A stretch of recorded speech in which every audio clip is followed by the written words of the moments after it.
Greetings! I am Herbert Erpaderp, and today I'm going to build these resin and metal 15mm scale Flames of War Dicker Maxes. Dick.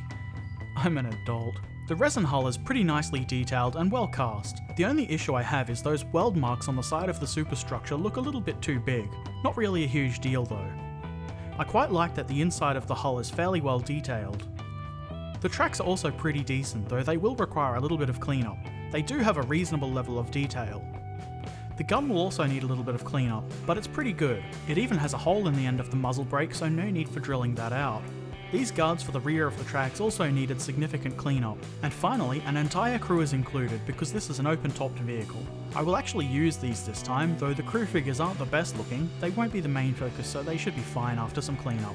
Let's put this thing together. I start with the tracks, which have this keying to ensure correct fitting, though they are a little bit loose and will slip back and forth a little bit. Check the fit of the parts, and then if needed, file down the tracks and hull until you have a good fit. Of course, keep test fitting as you go. Also, clean up any mold lines or casting remnants at this time. Then, glue the tracks on with super glue. Next, I attach the rear mudguards. These do need a little bit of filing before being glued on. The annoying thing with this part is that there isn't really much of a guide for positioning. Just hold them on at an appropriate angle until the glue sets. This part probably could have been cast onto the track parts themselves. Now for the gun. This did have a lot of mold lines that needed to be filed off, but it isn't particularly hard work.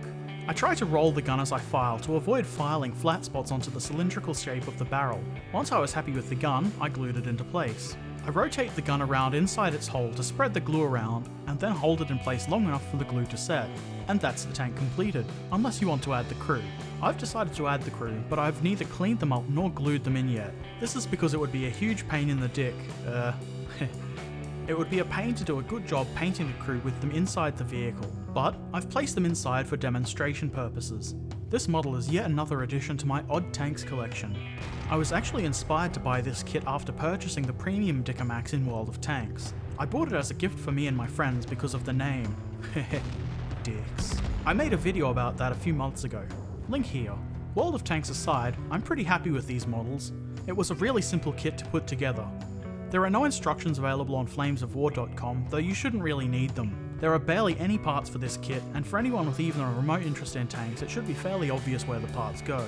There are pictures on flamesofwar.com which can be just as helpful as actual instructions. The kit was nicely cast, and despite the mold lines, the metal parts were fairly good. I'm not sure if there are other options for a Dicker Max available on the market, but you could surely do a lot worse than this offering from Battlefront. I don't have any immediate plans to paint these beasts, but I'll get it done soon. I hope this has been helpful or interesting for you. As always, leave any comments you have below and subscribe if you'd like to see more. Thanks for watching. Farewell.